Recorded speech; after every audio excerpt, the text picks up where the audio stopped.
come too far, and my design never fails.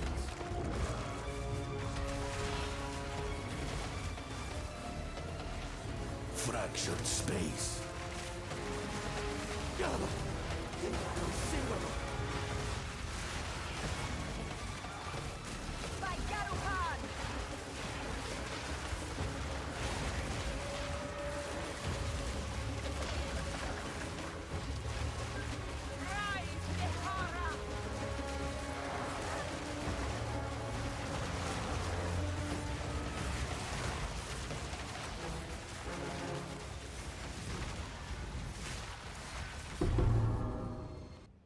Alright, what's up everybody? Today we are back again with another build guide video for our RF Culler. We are level 94 in the Hardcore Runes of Aldur League, and currently right now we have made some pretty good progress. We're actually about to level up to 95. We are looking at upgrading our jewels and potentially upgrading our staff as well a little bit down the line here. But let's take a look at how this build works and kind of why you're here. If you saw the thumbnail, we are using Raven's Flock. We are using the Perching Staff. So I'll kind of go over the equipment first here, as it's important to understand the synergy on how this build works. As we're not really stacking through the traditional way of muster and stacking a bunch of minions, and this setup could actually be potentially used on really any class out there. At any level once you get a certain setup here. So again, we are using Raven's Flock. This is a level 20. It's very important that you get that level 20 for maximum damage.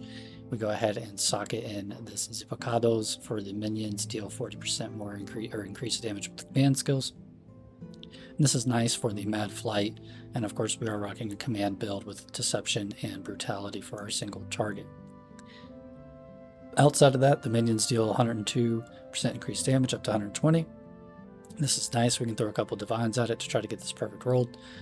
Feels pretty good where it's at right now, at least on hardcore. There's not too many of these on the market, and I'll have to farm for additional spiraling conspiracies here. And that being said, I just went ahead and socketed some more energy shield in it, as there's not really too many other runes that I find that's too effective here. If you need resistances, go for resistances, that's fine. But how this works is it synergizes with Horror's Flight, where we are utilizing the Culling Strike, and this is from another pair of gloves that allows us to get this. I believe, if we take a look here, forget the name of these death blows, I believe, are what they call it, the death blow gloves. So the death blow gloves, sorry, are the ones that are able to utilize the Culling Strike onto the Horror's Flight. And the Horror's Flight, the reason why we're putting Culling Strike onto Horror's Flight with the Aldur's Legacy is really because of the Gain 1 Fear Incarnate, where it grants you 10% increased Culling Strike threshold. You can have a maximum up to 20 Fear Incarnate. And you could see there that I was getting 20 full stacks. And the way that we do that is that these actually have to come from you, and it's the kill has to come from you, and in order to get this Culling Strike threshold. And there's a weird way that we kind of utilize that. That's why this is kind of like a fake RF build, because we are culling off of this, but not really with our minions. Minions are bringing it down into Culling threshold, which we actually do have a Myris Uxor, which is giving us increased Culling Strike threshold. We have a corrupted version up to 112%. And this is quite nice. We actually have almost pretty much full Culling Strike threshold on normal mobs with the maximum stacks on this, and the increased Culling Strike threshold here by itself without really any other Culling Strike threshold anywhere else in the build. So the Myris Uxor, the Horror's Flight with the Aldur's Legacy, and of course the Raven's Flock is how this build is really working out. Outside of that, we went ahead and grabbed some minions increased damage if you've hit recently, and the minions deal % increased damage rings. You could probably do much better on softcore, but these are what I was able to craft up in a jiffy. The health doesn't do anything for us here, the life doesn't do anything here for us, but the increased damage is what we're really looking for, as the flat damage does affect the Raven's Flock AoE here. That being said, the minion Dominion on the amulet is very nice. You have the Archon buffs, have no recovery period after you lose one here. So I can kind of sit here and spam, and you can see the Archon of Undeath will drop down. And once that drops down, I will be able to get that right back up, and I don't actually have to have that recovery period of 15 to 20 seconds here. So let's see if we can get that back up without, there's a % chance that we can get it here. So there it goes. Archon of Undeath is back. So it feels quite nice to have Dominion allocated. I would recommend it for the build. You don't absolutely need it, but I do like it. You will need a 40% quality amulet in order to get the +3 to +4 on your minion skills amulet. I was able to roll some energy shield and some evasion rating. Evasion rating helps us a little bit, not too much, but the minion skills. And one thing is actually this build is attribute starved. So the getting some dexterity and intelligence somewhere on your build and on the amulet is perfectly fine for myself. And then of course I was able to actually get the minion steal increase in damage if you've hit recently, and that was a tier 1 roll. So this is actually pretty decent amulet, at least for hardcore, probably several hundred divs, but you can craft one up relatively similarly pretty easily on your own, or just buy one.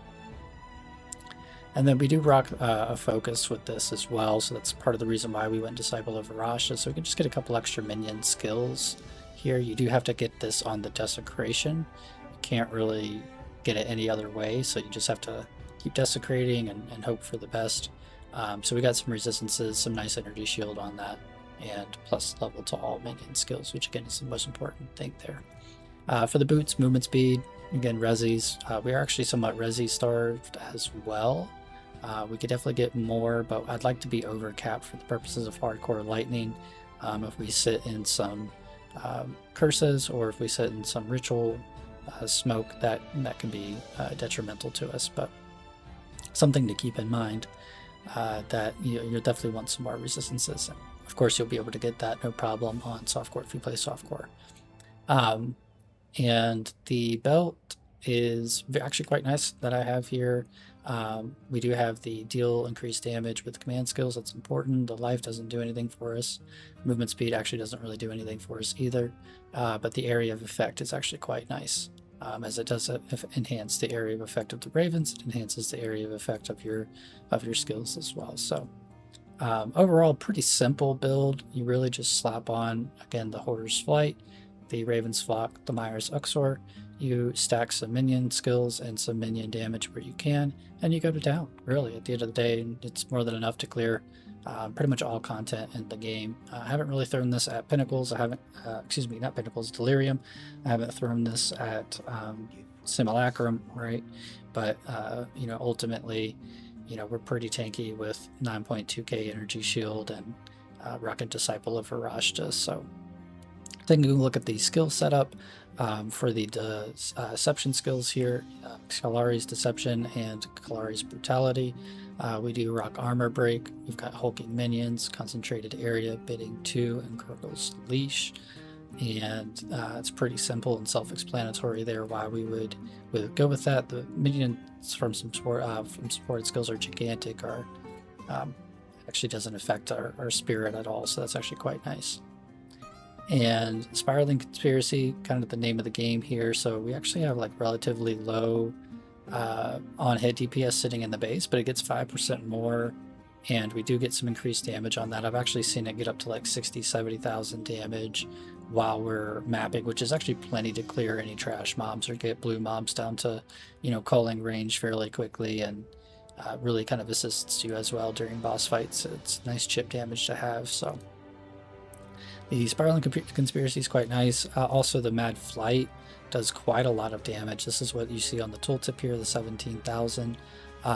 Once you build up enough ravens, you can drop them down, and it creates a lane of ravens essentially that continuously attacks an enemy. For people who are not utilizing this on their RF setup, definitely utilize it and put it in your rotation. It's a very strong set and forget type of skill that you can spam other skills on top of, while that thing just does continuous damage. And this damage is actually very deceiving. It does quite a lot more, and I believe that's because of the frequent hits that it does here. So we actually really like the Spiraling Conspiracy. We do kind of the same thing with minions, are supported by Gigantic, Hulking minions, Swift Affliction 2. This is really quite nice. You can't do Swift Affliction 3 because of the 1 second restriction, but you can do Swift Affliction 2. Muster, even though we don't really have a lot of minions, we just have the Cullers and one other minion, it does increase our damage quite a bit compared to a lot of the other support gems that we could do. So maybe that's a flex slot with this current setup. You want Minion Mastery, and then you definitely want Uhtred's Constellation, because this gives you 8% more damage for each different skill with the cooldown that you've used in the last 8 seconds. So that's what I'm saying. You can actually start to see our tooltip go quite high with this if you do start to stack the 5% more damage per Raven, and kind of you get the additional cooldowns going off on between your skills. This is really a great way to stack additional damage on your Ravens sneakily, if you will. And then you've got Pain Offering. Pain Offering has the Meat Shield, has the Elementary Armory, has the Prolonged Duration, has the Efficiency 2. It's really just so we can spike our skeleton during boss fights, or tricky rares, what have you. Blasphemy, so this is really important to the setup. So you need to have Blasphemy socketed with Repulsion. Repulsion has to do some sort of lightning damage. It doesn't have to do really any damage, just it could do 1 damage, it's going to cull. But you definitely need to have some lightning damage, and the reason for that is because of the lightning, because of the Living Lightning. Where with Living Lightning, you do trigger Living Lightning on dealing lightning damage, and that Living Lightning is going to come back and hit a target, which is going to trigger the repulsion, and hitting a target is going to actually count as you. This repulsion, whenever it procs, it counts as you. So that's when the culling effect actually takes place. And we want that again to occur because of our gloves with the Culling Strike and the Fear Incarnate.